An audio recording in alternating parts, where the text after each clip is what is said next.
Sahanavavatu Sahanau Bhunaktu Sahaviryam Karavavahai Tejasvinavadhitamastu ma Vidvishamahai. Om Shanti Shanti Shanti. Om Gurur Brahma Gurur Vishnu Gurur Devo Maheshwaraha Guru Sakshat Parabrahma Tasmai Shri Gurave Namaha. Sadashiva Samarambham Shankaracharya Madhyamam Asmadacharya Paryantam Vande Guru Paramparam. Oh.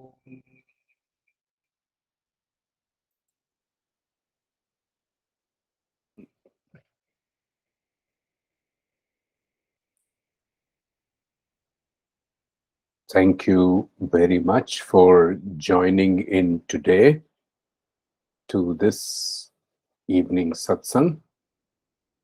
Today's topic is House on the Bridge. Normally, when we think of the bridge, what comes to our mind?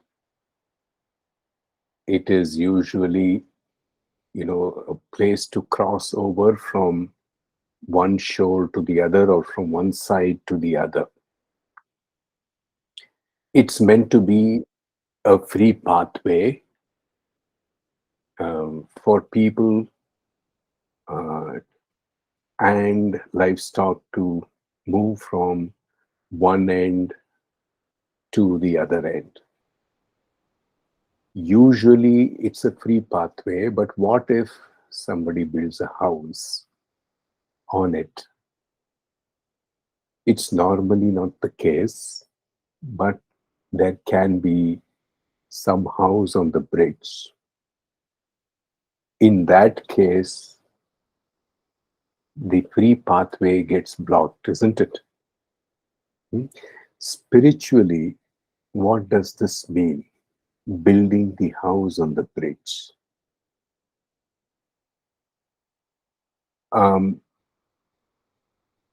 As we begin, I would like to offer my humble pranams to Prabhuji, my teacher, my guide, my philosopher, my mentor, my guru in Advaita Vedanta, Atma Vichara, and my greatest source of inspiration, Sri Nisargadatta Maharaj and Sri Ramana Maharshi.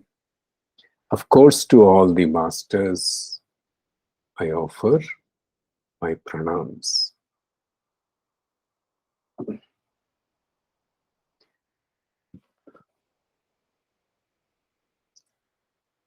Now,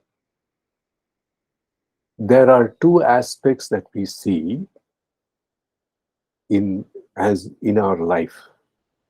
One is the world that we live in. The world that we live in is a world of appearance.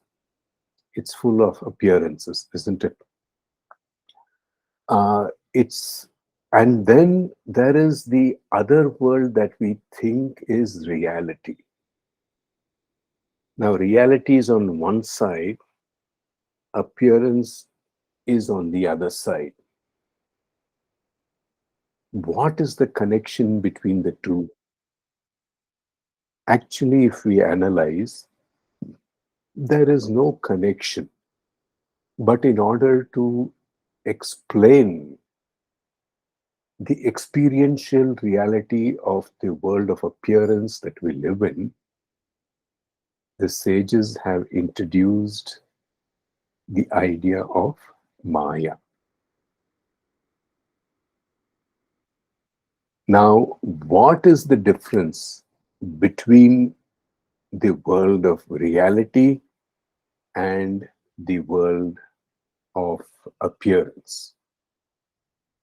What is the difference between the world of reality and the world of appearance? Is there any? If there is, what it is? Would anybody like to share? Namaste. This is Padmini. They are at two different levels, a Okay, higher and lower. higher and lower. Thank you, Padmini. Reality and appearance are at two different levels. Nirmala is saying changing and changeless. Thank you. Any other inputs? Appearance is temporary, reality is permanent. Appearance is temporary, reality is permanent. Thank you, Jankiram. Reality, the very first thing is it is very simple. Nothing can be simpler than reality. And there is a reason for this simplicity. We will see just in a couple of minutes. It is simple because it is single. It is simple because it is single. Single, um, not in this, not in terms of being a bachelor or a spinster, not in terms of living alone, not in terms of being unmarried, but single in terms of being the only one. There is never two realities. Can you imagine? Can anybody imagine two realities? By the definition that we have all just given, change and changeless, higher reality, lower, uh, temporary and permanent. Can there be? There can be two temporary things. Can there be two permanent things? There can never be. That is why reality is single. And the sages have used a very nice term called Advaita for this. By single, they mean there is no other. And that is why it is the simplest. And here lies the difficulty. Because it is simple, because it is single, we tend to miss reality. Why is that so? Because the human mind, the human being tries to gauge, understand, see reality through its mind. And mind is not simple. Human mind is the most complex instrument. Name any thought, it is there. Name any emotion, it has. Therefore, it's a bundle, it's a storehouse, and it's a factory generating continuously thoughts, feelings, and emotions. Hence, human mind tries to view the simplest of the simplest things, which is the reality, as a very complex phenomenon. And that is one of the reasons why people break off halfway in their search for reality.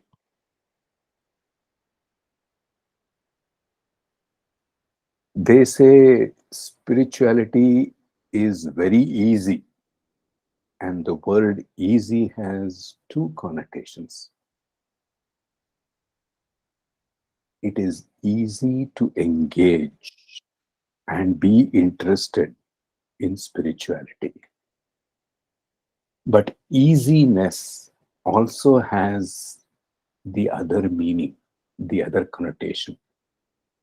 It's very easy to miss it. It's very easy not to engage in it. Why? Let's look at our own experience. How many of us have skipped meditation because we have an event to attend, a social function to attend? Life takes over. It's the simplest to engage in any spiritual practice, and at the same time, it's the simplest and the first ones to be missed. Very strange, isn't it? Spirituality is very easy to engage in, and very easy to miss. What does the human mind prefer? One of the easy options, that is the easy to miss option. Easy to do option, easy to meditate, easy to be aware, easy to be mindful, that option takes the back seat.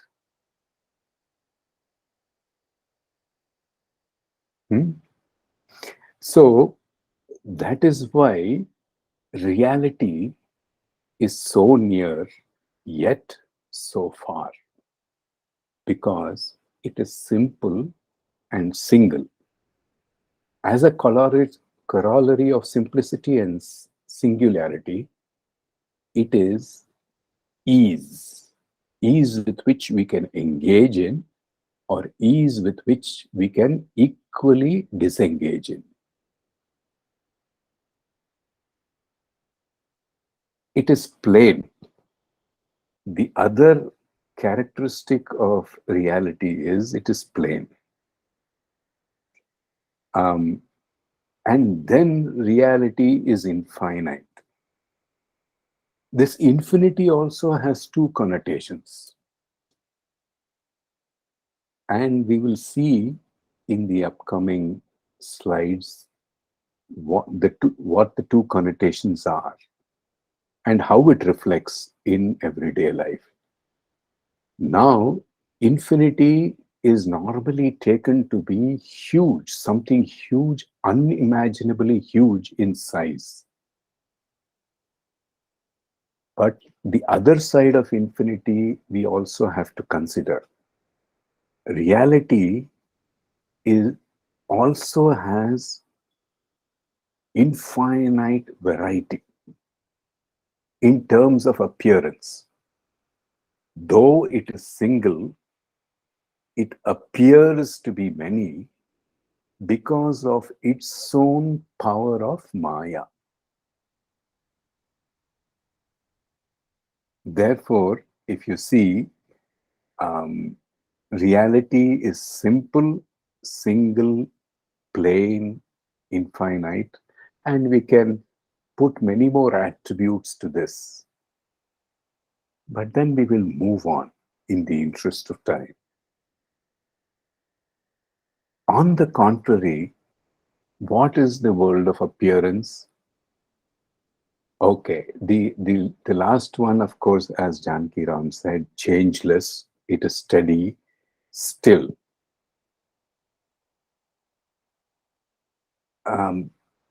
This is what we normally view reality to be. On the contrary, what is the world of appearance? It's characterized by being complex. Complexity is its nature. Whenever any two things interact, the resultant of the interaction is not limited to the two interacting bodies. It stretches to other bodies or beings that surround it, that is in its vicinity. Why? Because entire world of appearance is one interconnected web. There is a web of interconnection between different bodies, different beings, different things, different energies. All of them, because they are interconnected, anything that happens to any one body has its influence on every other body in the network of connection. It is very easy to see. Um, uh, a cyclone in one of the west or east coasts doesn't remain as a cyclone in the coastal area. The effect of it travels inside, and people, even the inland, the interior landmass, receive rains. The temperature dips. There is a lot of wind. So much of effect, even in the physical world. The same case in the mental world too. Look at our mental world. If anybody is upset in the family, then that energy also hits other members in the family in one way or the other. Not necessarily negatively, it could be even a positive impact. So we see that there is, because of the interconnected web of the matrix of the world of appearance, the whole thing is very complex. There is not a single isolated system in this world. Everything is connected because a system is put together by the assembly of parts. And what constitutes a system? The harmonious working of different parts to produce one desired effect. Take, for example, an automobile. Automobile is a system. It's put together through different assembly of different parts, like the steering, the wheels, the engine, the gearbox, the axle, the fuel tank, the transmission, the lights, the battery. So even a simple thing like a car, look at the way it operates. The battery has to provide ignition power to the engine, and the fuel, as it enters into the engine, gets ignited by the igniting circuit, starting circuit, and then the vehicle runs when put in gear. It stops when the brakes are applied. So many complex things that happen even in a simple product like an automobile. Then imagine how big and how complex the entire world, just the manifested world, is. Therefore, the world of appearance, no wonder, is complex.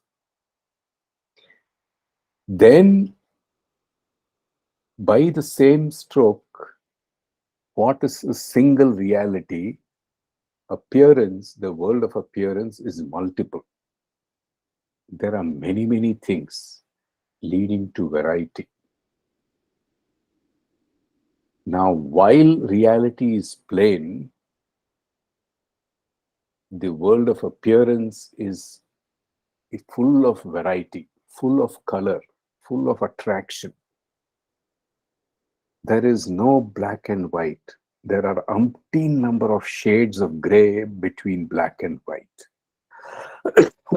in addition to the other colors.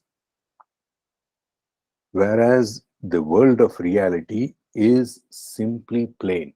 Reality is one, it's a plain fellow. While reality is infinite, the world of appearance is finite.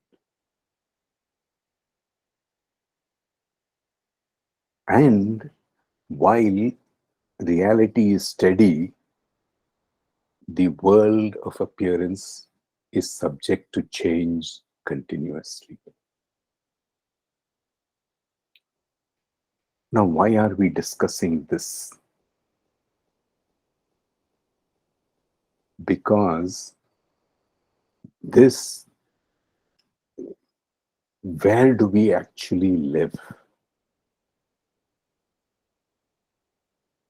All of us, where do we live? We live in the world of appearance.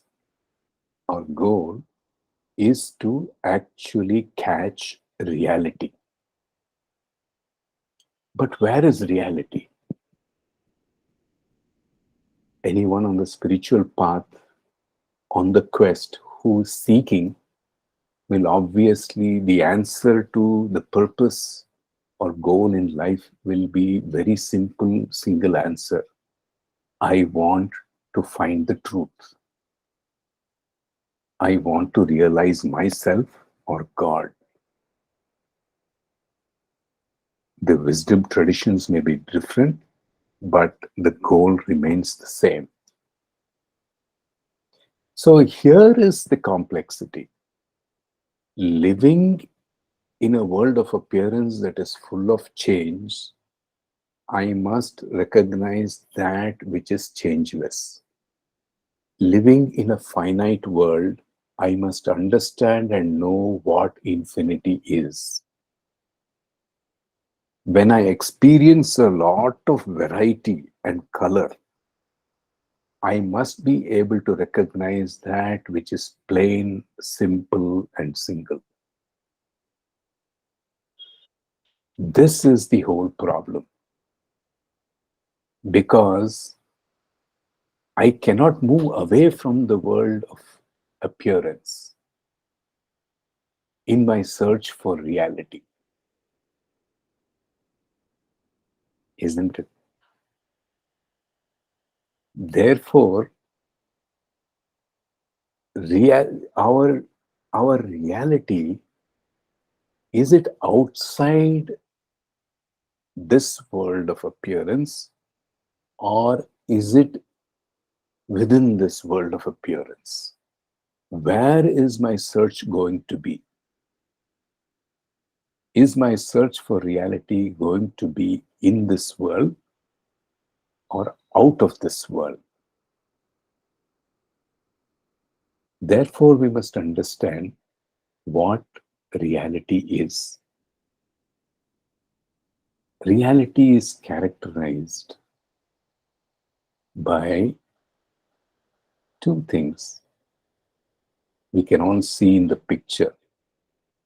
There is this sunset, picture of a beautiful sunset, and the reflection of the sun in the ocean. This is a wonderful scenery live from the Sri Lankan beach. Now, where is light?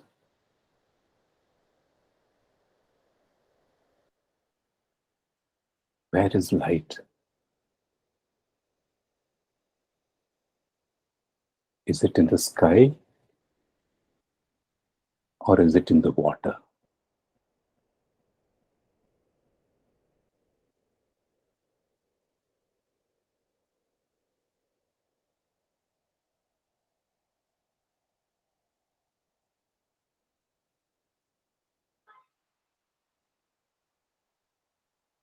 Therefore, just look at it. Is reality beyond or within?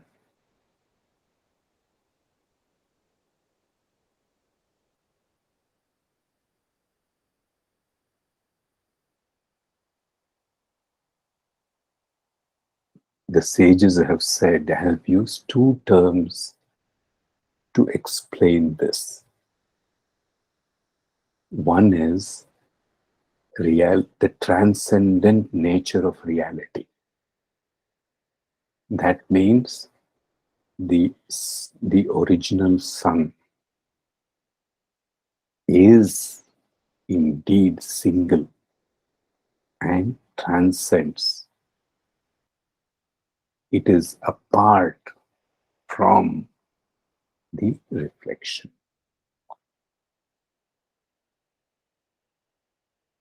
But then, is the light not present in the reflection of the water, sunlight in the water? It is. Therefore, reality has another dimension.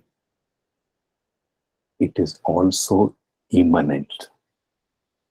Immanent means embedded in every object that it appears in. If objects or the world or even the jivas or beings, living beings, individuals, are considered appearances of reality, then the objects are lent life, are given life, prana, shakti, because Brahman reflects in each and every sentient and insentient being. Therefore, it is immanent. While on one side, reality can be transcendent, seen to be transcendent, on the other side, reality also has to be recognized as immanent, present in everything and in every being. Yet, beyond all things and all beings, like the original sun, untouched, unattached.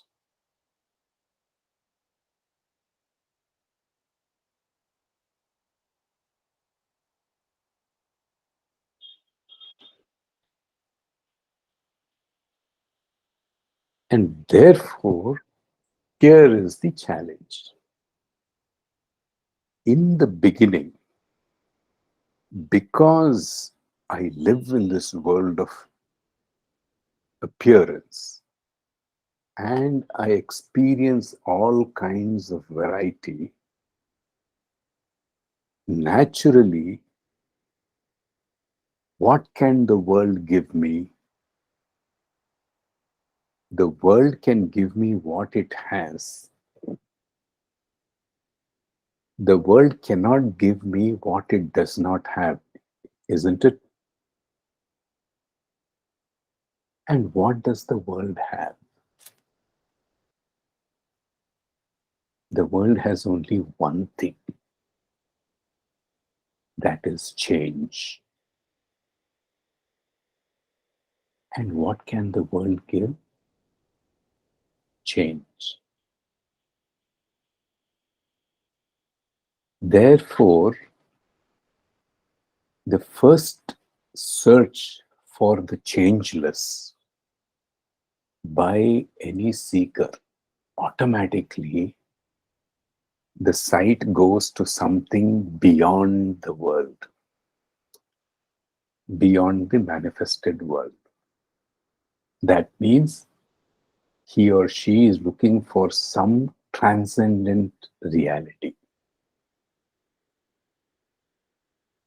And that's where actually the first step, if you're looking at the possibility of recognizing reality, is to recognize that there is a light out there that lights up the world and enables the objects to be seen. The very first recognition is the light is external. It shines on the world, and when it shines on the world, the objects are lit up in broad daylight. And because of that bright light, the objects are illuminated, and and I can see it. I cannot see it if the objects are not illuminated. And this light is what one refers to as the light of Brahman or Ishvara, that lends brightness to all of creation. And therefore, as a limited jiva or the individual, what is my search? My search is for the unlimited flood of light that lights up the entire universe, the light of God or Ishvara, the Creator.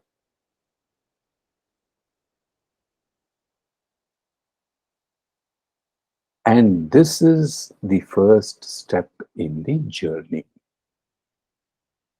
Recognition of something that is infinite, far more infinite than this limited individual. And all experiences of the world are enabled because the light of the Creator shines on His entire creation.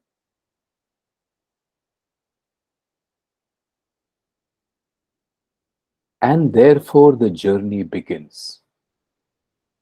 On one side, we have the world.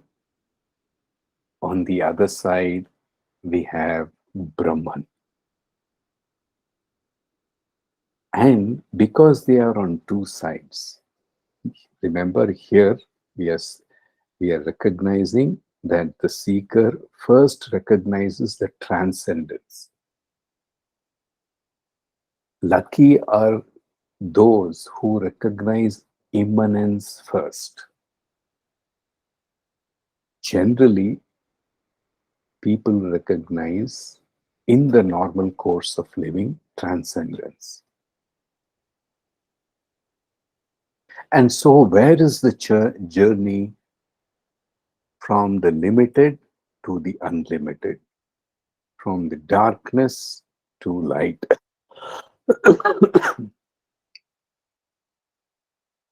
From the world of change to the world of changeless. And therefore, the journey is summarized in this beautiful shloka: Asatoma Sadgamaya, Tamasoma Jyotirgamaya, Mrityorma Amritam Gamaya, Om Shanti Shanti Shanti.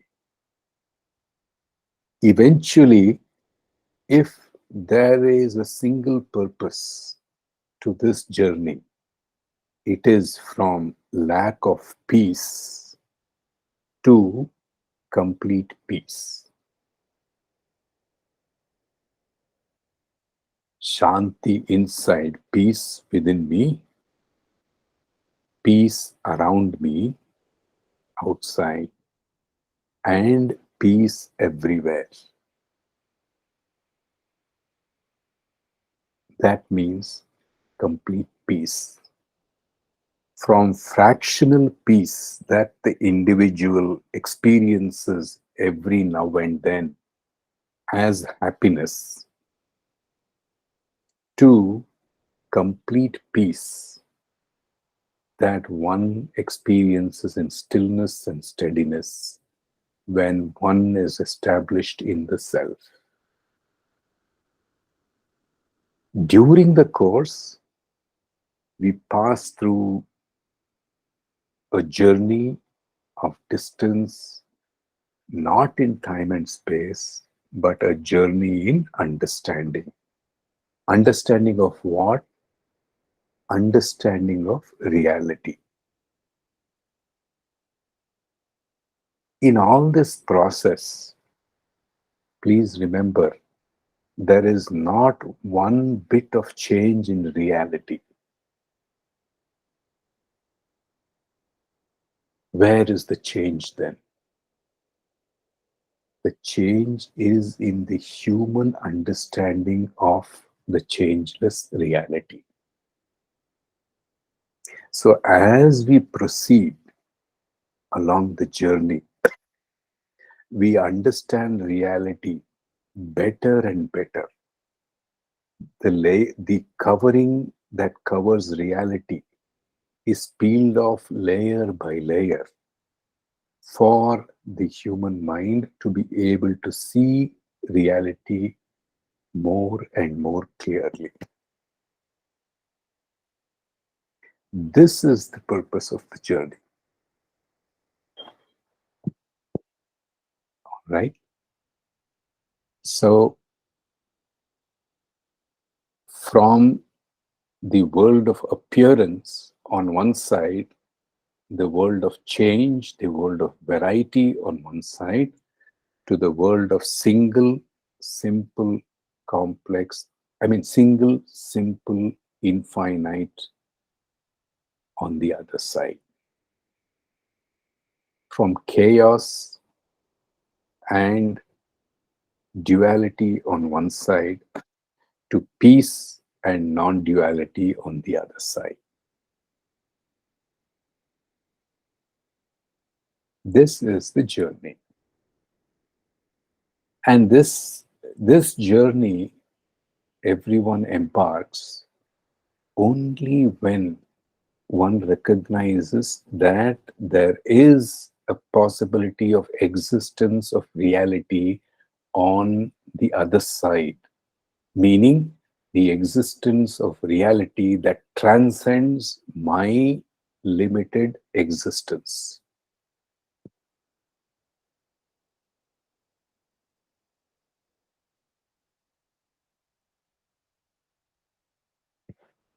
All right. So, that being the case, the equation for the appearance, as we have said, is reality plus Maya is the appearance or the world. Now, like we discussed just a few minutes back, what is the goal of life? It is to somehow, quote unquote, catch reality or catch the truth or catch the infinite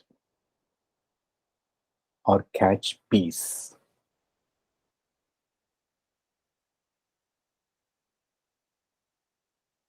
But where do we live? We live in the world of appearance, which is contrary to the goal that we aim to achieve.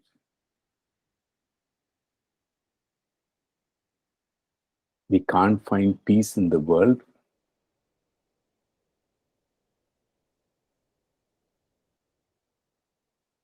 So we have to look for peace elsewhere. And what is the challenge in the whole thing? This is what we were discussing. Any questions or any sharing?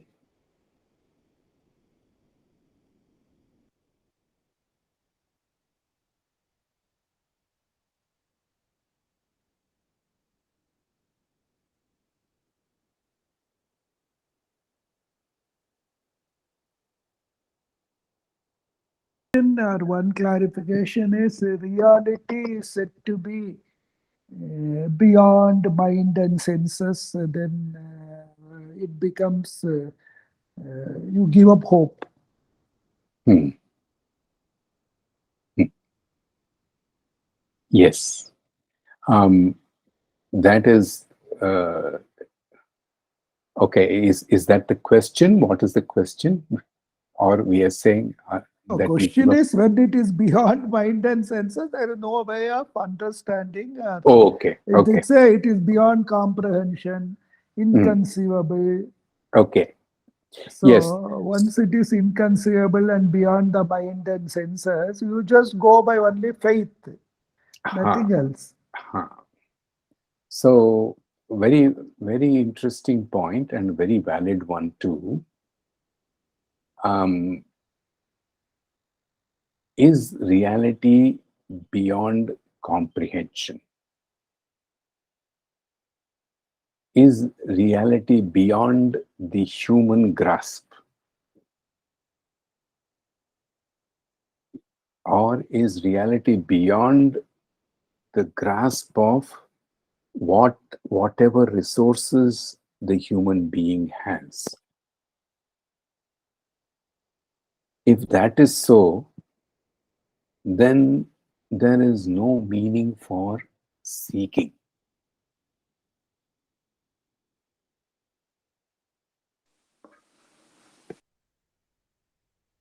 There, if there is a hope that the truth that shines I can recognize. The truth that shines in me, I will be able to recognize. Through whatever instruments or resources I have at my disposal in this human birth, then there is impetus, there is drive, there is enthusiasm to engage in the search. Therefore, we have to seriously question whether reality beyond the grasp of human mind is a belief or a reality. This is Padmini. Yes, Padmini. I just wanted to say that to your question that you just put forth, uh, while we are conditioned, as we grow from childhood to youth to old age, to believe that God is, you have to pray to God, you have to, do many other practices to propitiate and to get good karma. Uh, Once you come into the path of Advaita Vedanta, then I would say there is the faint glimmerings of hope that the human being can distinguish and discriminate between what is real and what is unreal, uh, and doing Drigdrishya Viveka and other tools available to the human mind. While we are not able to reach uh, this one reality just through all this, but this is the starting point. Um, and so that is the source of hope for all of us to start doing this discrimination. And as we do it, the mind becomes more one pointed and pure. And what happens after that is beyond the mind. And since we are not there yet, there's no need to speculate, but at least we have starting points and we have to pursue this path. That's my opinion. Thank you, Padmini. Very, very neatly put. Yes, um, the Creator created the human species being endowed with the necessary tool set to recognize the Creator. Please remember, if we consider that we are all his or her creation or its creation, then just as we can very easily recognize our biological parents, nothing prevents us from recognizing our spiritual parents, which is our Creator.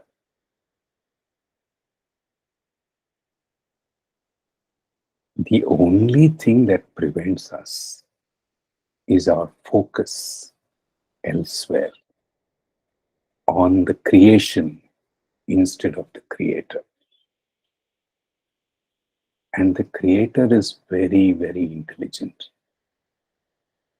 He put all attractions in his creation so that he can be free from the bugging and the bothering of the human race.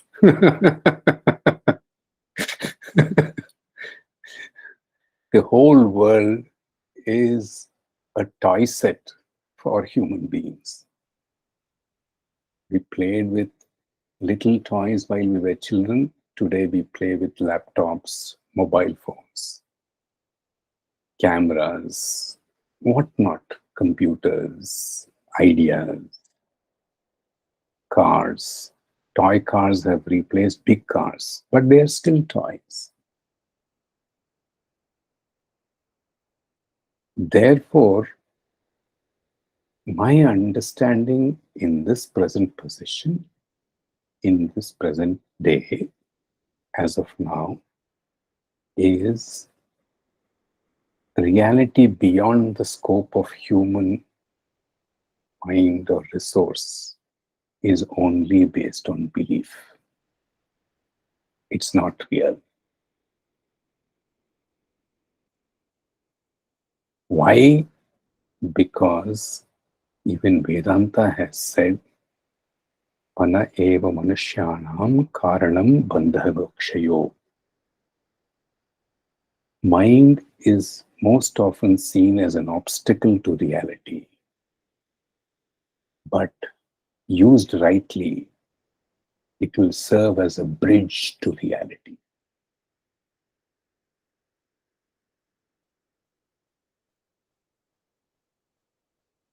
Just like every instrument or every implement, which is like a double-edged sword, the human mind is also a double-edged sword.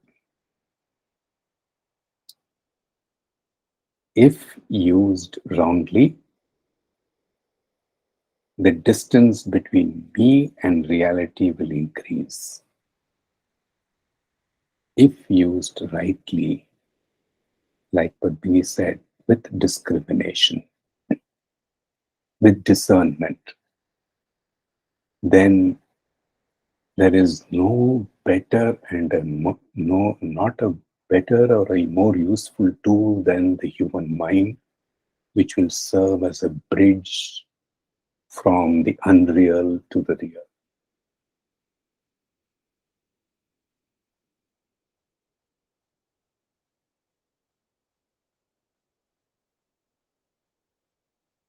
Thank you, Jankiramji, for that question, and Padmini for that answer and sharing your thoughts. So, when we are on this journey,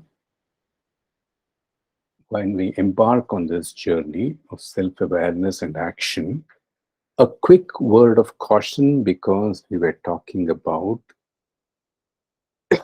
some discernment and discrimination.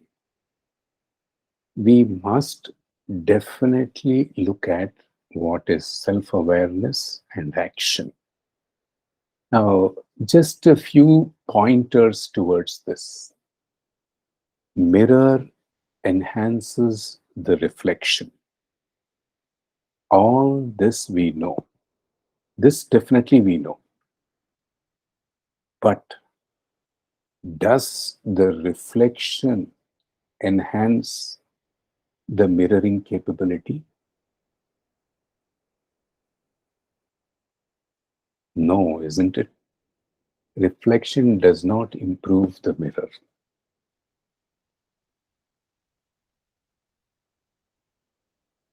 Therefore, where must be our attention?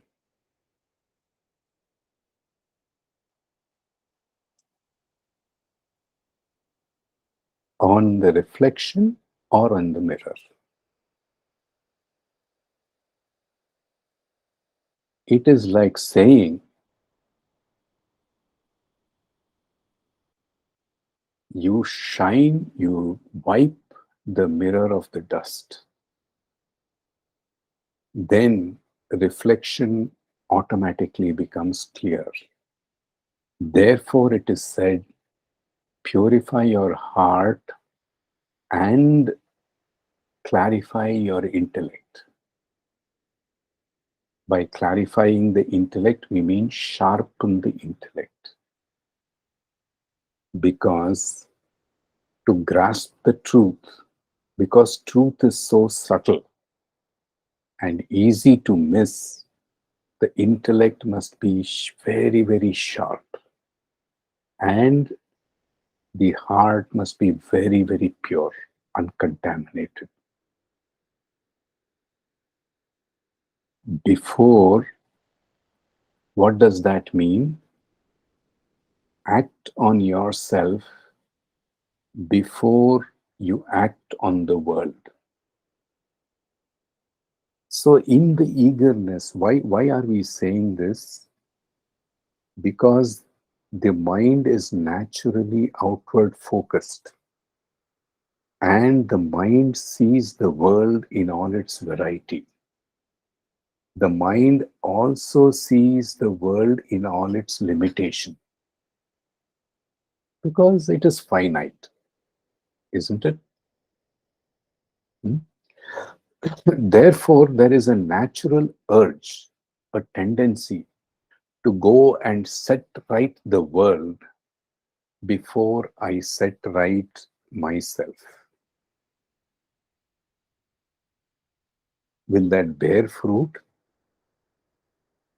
Partially it may bear fruit, but sooner or later I am bound to encounter frustration and failure if I act on the world without acting on myself, which means without purifying my own heart and clarifying my own intellect. If I try to integrate anything in the world, sufficient intelligence and purity will not be there to drive results into that action. The design results into the action. Therefore, the focus in the beginning must be on actually cleaning our own mirror. And what is the mirror that we are talking of? Our intellect and our heart. Temper the emotions with love, sharpen the intellect with sharp discrimination between what is true and what is not true.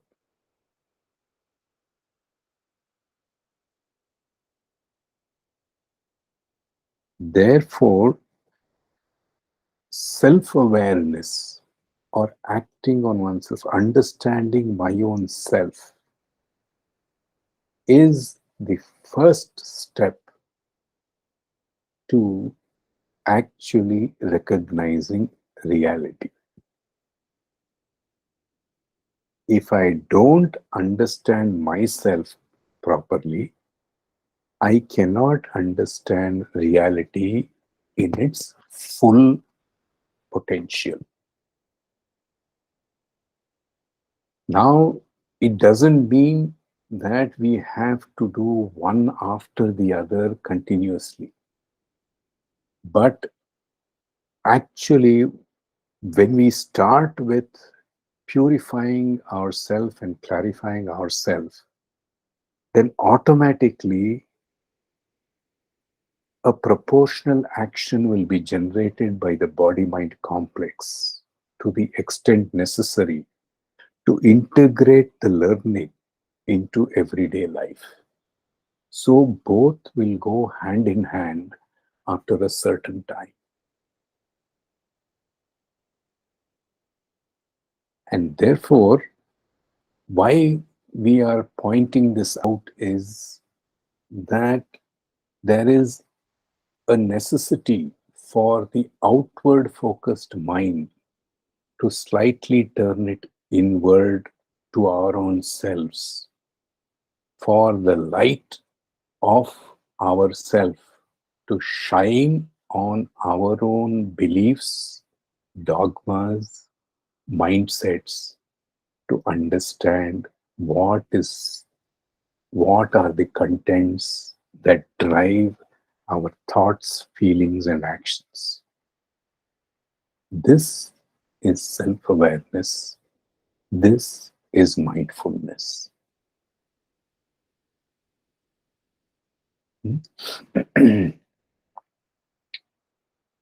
After having recognized that there's a light out there, the light of the Creator that shines in the universe to enable me to experience the world, what if the world is lit, but I am blind? Of what use is the external light if the light that shines through my eyes doesn't shine through my eyes to see the world? Therefore, the logical second step is to recognize that while that external light brightens or shines on all the objects of the universe, there must be an internal light that shines through my sense organs to be able to perceive the world. And that is the light of knowledge or awareness. That is the light of knowledge or awareness. And what is that light? That recognition that I am Brahman, Brahman, the non-dual awareness. Without it, no amount of external visibility is going to help me recognize the objects, the world.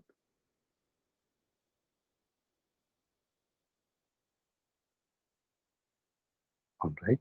Therefore, while it is important to recognize the Creator as a supreme light, we also have to follow it up with the recognition of the light of understanding within us that enables us to comprehend the external world of objects and our own internal world of thoughts, feelings, and emotions. Both are worlds of objects only. Gross objects in the external world, subtle objects in the internal world. Therefore, there must be a light that shines through the body in order to perceive the external world, and that very light must shine within myself to brighten, to see the contents of my own mind or consciousness very, very clearly. If that light doesn't shine, then my inside is dark and I don't see my own contents of my own consciousness clearly. Then what will happen to my actions? My actions will become automatic and unconscious. It will be driven by my stored emotions and feelings. Therefore, when the light shines internally and I am able to see the contents as a witness, then I know how much garbage is there, and amidst the garbage, how much of gems, pearls, and gold are also there. Please remember, our consciousness is a mix, is filled with gems, but amidst dirt, rocks, mud, stone, sand, carbon, everything. Therefore, there is awareness inside, surrounded by unawareness. So, what is the whole purpose of realization or the object of realization? To pierce through the outer covering of unawareness so that we can recognize awareness. So, realization is not an achievement, it is the recognition of the one ever present, eternal, infinite reality. Reality has not gone, or truth has not gone anywhere. It can never go anywhere because there is no place to go for truth other than its home. And its home is everything and every being.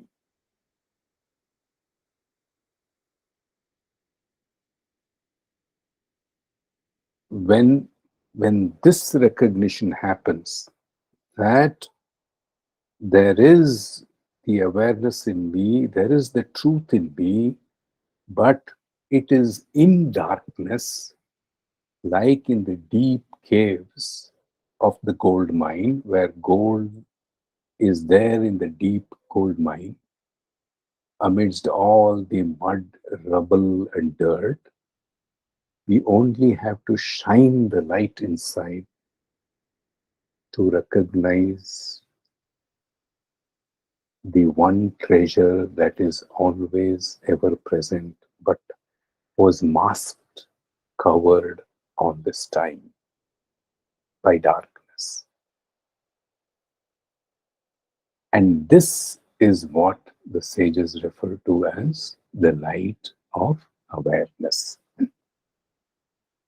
And therefore, the start of the journey is to address desire and fear. There must be one desire to be free from all desires. And there must be one fear, the fear of being afraid. What does the desire to be free from all desires do? It gives us freedom from grabbing. Grabbing what? Grabbing unreality in terms of things and attractions of the world. What does fear of being afraid give us? It gives us freedom from running away, which means I can face the truth head on without turning my back to the truth. So these are two important ingredients on the spiritual path. To be free of desire means to replace all desires of the unreal with the desire for the real. And to be free from fear means to replace the fear of being afraid of being alone with the fear of not being alone, rather the other way. with the fear of what happens when I am alone. I must remove that fear of being alone. Then I will not run away. Otherwise, what happens? I will stay with all the positive feelings, but run away from all negative feelings because I have the fear of being afraid of losing myself.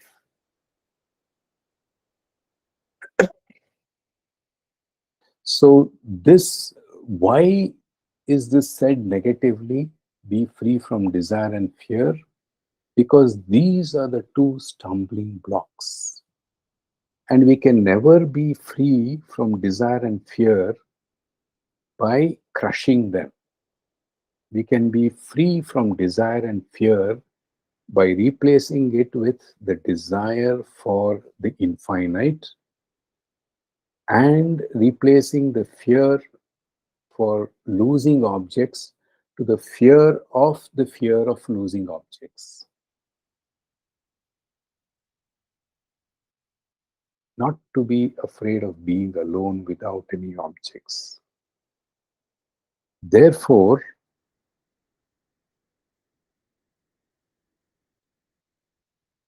what is our task on the spiritual journey?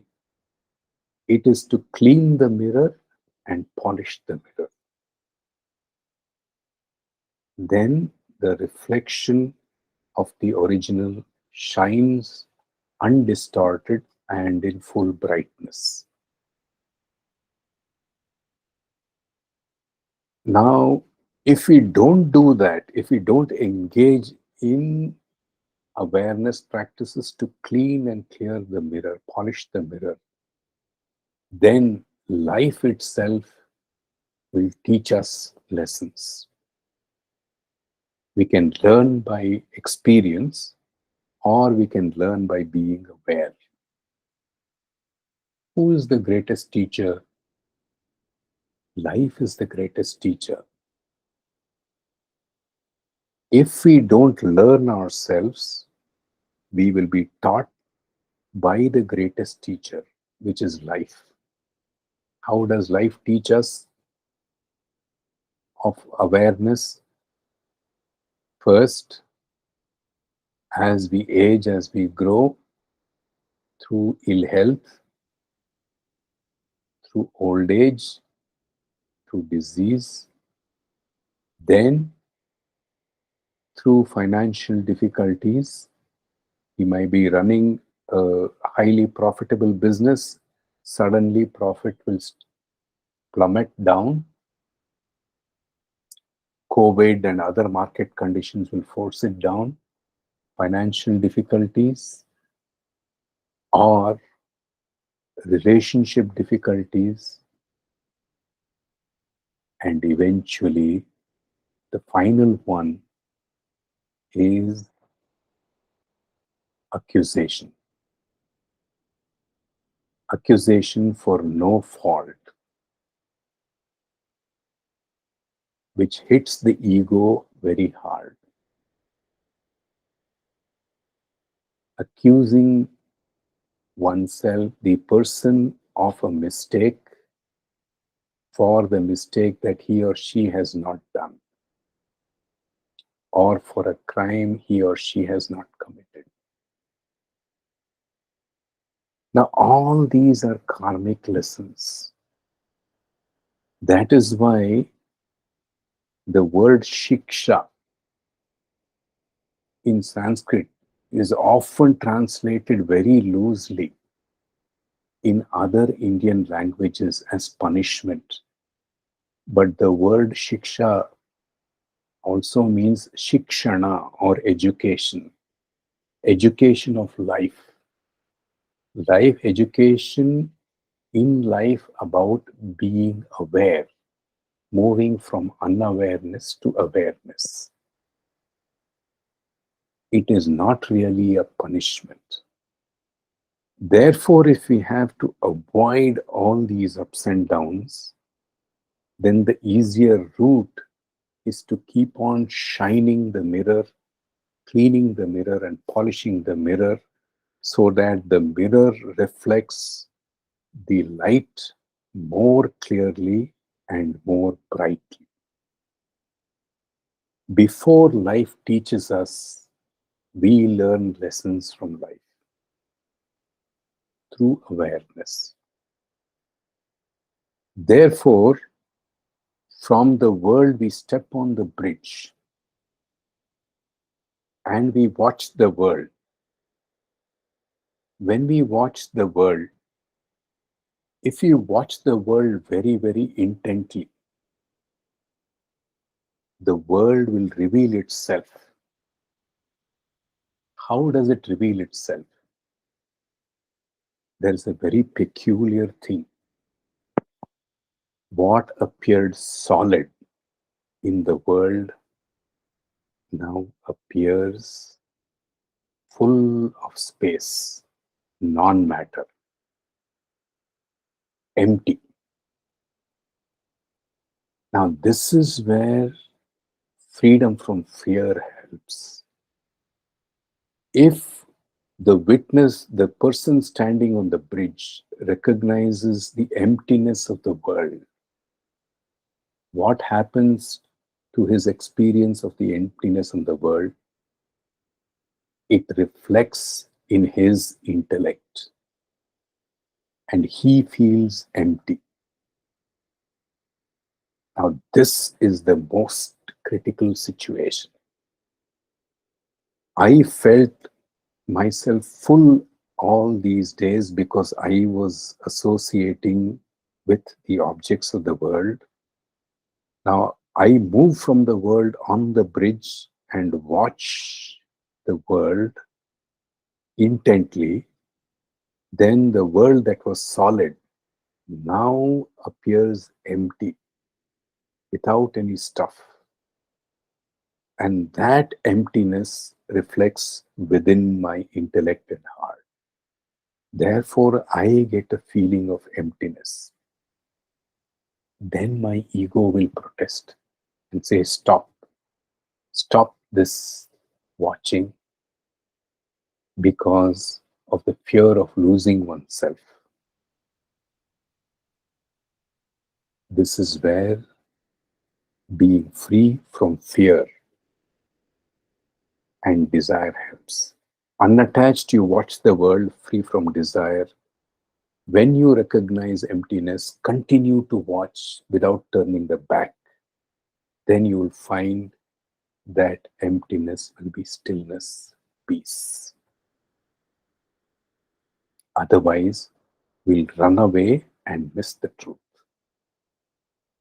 Now we know the importance of being free from desire and fear before we embark on this journey. Now, on one side, we watch the world. Then you look at the reality of the world. Reality of the world is that there is space in the world and there is space in me. And then you turn around and look at reality of Brahman on the right hand side. That is infinite space. Therefore, the reality of the world is no different from the reality of Brahman. And both the reality of the world and reality of Brahman is actually nothing but the reality of my own self.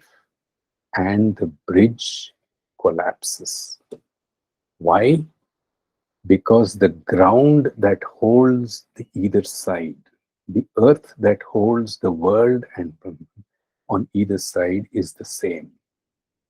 The truth is the same. That means the world is not different from Brahman in its essence. Only in appearance, it appears different. That is why we should not build a house on the bridge. Allow the bridge to collapse after it has done its job.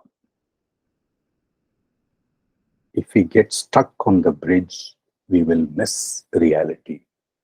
We cannot be eternally watching the world or conceptualizing Brahman all the time. We have to get to the foundational ground of reality that is common, that holds everything together. That is why the very light that shines on the world, the light that shines on me, within me, is the innermost light, the light of the self. Antar Jyotir, Bahir Jyoti, Pratyak Jyoti, Paratpara. It's the light beyond lights. Paratpara. Jyotir Jyoti, the light of lights. Swayam Jyoti, self-illumining. It is not lit by anything.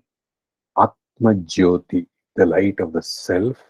Shivosmiham, I am that light of Shiva. This is the collapsing of the bridge, which means don't be attached to the bridge. Don't be eternally attached to the witness.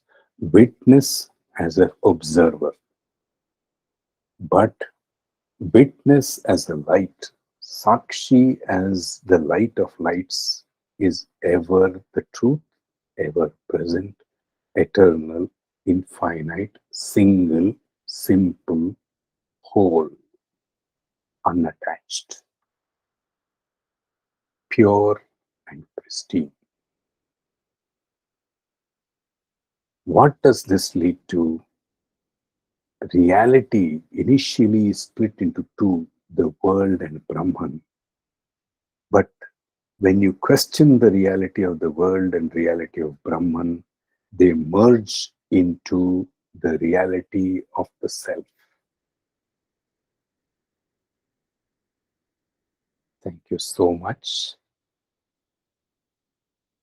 With this, I would like to conclude today's presentation. Hari Om.